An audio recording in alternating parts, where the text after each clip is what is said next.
Minister പറഞ്ഞ അന്ന് home മിനിസ്റ്ററും defence മിനിസ്റ്ററും prime minister ഓഫീസോടും പറഞ്ഞിട്ട് പിന്നെ അവിടെ മന്ത്രി സുരേഷ് ഗോപി കോർഡിനേറ്റ് ചെയ്ത് എല്ലാം നേവിയും കോസ്റ്റ് ഗാർഡ് അന്ന് മുതൽ അവരുടെ ഓപ്പറേഷൻ തുടങ്ങിയതാണ്. അത് നമുക്ക് എല്ലാവർക്കും അറിയാം. പക്ഷേ ഇതുവരെ കാണുന്നത് 3 പേര് ഇത് കണ്ടുപിടിച്ചിട്ടില്ല എന്നാണ് സത്യം. ഓപ്പറേഷൻ കണ്ടിന്യൂ ചെയ്യുന്നു. ഇന്ന് എന്നോട് പറഞ്ഞിട്ട് ഈ സ്ഥലത്ത് നിന്ന് ഹെലികോപ്റ്ററിന് അയക്കണമെന്ന് പറഞ്ഞിട്ടുണ്ട്. ഒരു അഭ്യർത്ഥന കിട്ടിയിട്ടുണ്ട്. ഞാനിത് നേവിയോട് സംസാരിക്കാം, ഡിഫൻസ് മിനിസ്റ്റർ സംസാരിക്കാം. പക്ഷേ സെൻട്രൽ ഗവൺമെന്റ് ചെയ്യേണ്ടതെല്ലാം ചെയ്യുന്നുണ്ട്.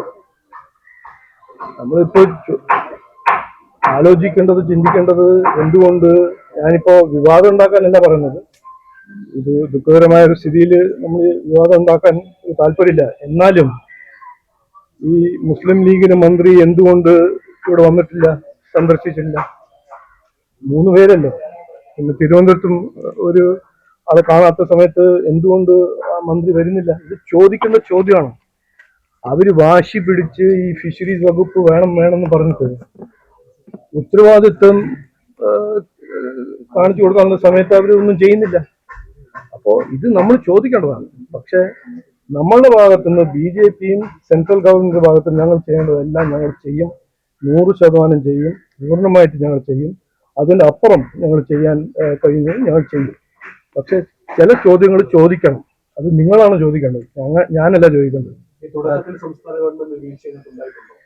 നോക്കൂ, അതൊന്നും ഞാനല്ല പറയേണ്ടത്, നിങ്ങളാണ് മാധ്യമങ്ങൾ. നിങ്ങൾ പറയണം, നിങ്ങളത് പരിശോധിക്കണം. ഒരു മന്ത്രി ഒരു മാറ്റം എല്ലാം കൊണ്ടുവരുമെന്ന് പറഞ്ഞൊരു സർക്കാർ വോട്ട് നേടി വരുമ്പോൾ മന്ത്രിസ്ഥാനത്തിൽ ഇരിക്കുന്ന മന്ത്രിമാര് എന്ത് ചെയ്യണമെന്ന് ഞാനാണ് പറയേണ്ടത്? അവര് വന്ന് കാണണ്ടേ, സന്ദർശിക്കണ്ടേ? ഇത് എന്താണ് രാഷ്ട്രീയം? ഇത് നിങ്ങളാണ് ചോദിക്കേണ്ടത്. പക്ഷെ അത് ചെയ്യാണ്ട് വന്ദേ മാതരം, വീർ സവർക്കറിന്റെ അത് പിടിച്ച് നടക്കുന്ന ഒരു മുസ്ലിം ലീഗിനോട് എനിക്ക് ചോദിക്കാനുള്ളത്, നിങ്ങൾ മന്ത്രിയാണ്. ഇപ്പോ മന്ത്രി സ്ഥാനത്തിൽ ഇരിക്കുമ്പോൾ ഒരു ഉത്തരവാദിത്വം നിങ്ങൾക്കുണ്ട്. അത് മനസ്സിലാക്കണം. ഈ 100% 365 ദിവസം രാഷ്ട്രീയം ചെയ്യുന്നതല്ല ഒരു മന്ത്രിന്റെ ഉത്തരവാദിത്വം. ജനങ്ങൾ സേവിക്കുക, ജനങ്ങളുടെ പ്രശ്നങ്ങൾ പരിഹരിക്കുക, ജനങ്ങൾക്ക് വേദനയും ക്ഷേമമുള്ള സമയത്ത് അവർ വന്ന് കാണുക. ഇത് മന്ത്രി ചെയ്യേണ്ട കാര്യമാണ്. അത് ഞാനാണ് പഠിപ്പിച്ചു കൊടുക്കേണ്ടത്. ഈ കസറത്തെല്ലാം നടന്ന് ഫിഷറീസ് വകുപ്പ് വേണം എന്ന് പറഞ്ഞ മുസ്ലിം ലീഗ് ഒരു ആദ്യത്തെ പ്രശ്നം വരുമ്പോ ആരും കാണുന്നില്ലല്ലോ മന്ത്രിനെ. അത് എന്തുകൊണ്ട്?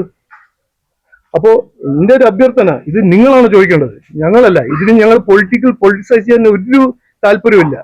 പക്ഷെ ചോദിക്കേണ്ട ചോദ്യങ്ങൾ നിങ്ങൾ അവരോട് ചോദിക്കണം. കേരളത്തിന്റെ രക്ഷാസൈന്യമാണ് ഈ മത്സ്യത്തൊഴിലാളികൾ എന്നാണ് സാധാരണ പറയാറുള്ളത്. അവരോടുള്ള ഒരു അവഗണന മാത്രമല്ല, 10 കൊല്ലമായി കോസ്റ്റൽ പോലീസിൽ വന്ന ഒരു നിഗ്ലക്റ്റും അവിടെ ഒരു അനാസ്ഥയും ഇതെല്ലാം പരിശോധിക്കേണ്ട ഇഷ്യൂസ് ആണ്.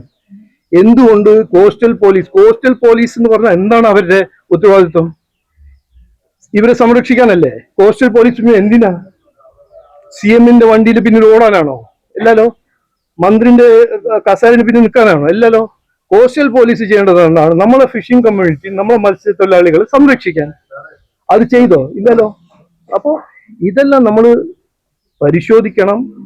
വിവാദങ്ങൾ മാത്രമല്ല, ഈ ഓരോരോ സ്ട്രക്ചറൽ പ്രോബ്ലം, നമ്മുടെ സംസ്ഥാനത്തിലുള്ള ഓരോരോ സ്ട്രക്ചറൽ പ്രോബ്ലംസ് പഠിച്ച് ചോദ്യങ്ങൾ ചോദിക്കണം എന്നാണ് എൻ്റെ ഒരു അഭ്യർത്ഥന. ഇത് വളരെ 7ാം ദിവസം ആ സ്റ്റേഷന് മുന്നിൽ ചെന്നിരുന്ന് സമരം ചെയ്യേണ്ടി വന്നു.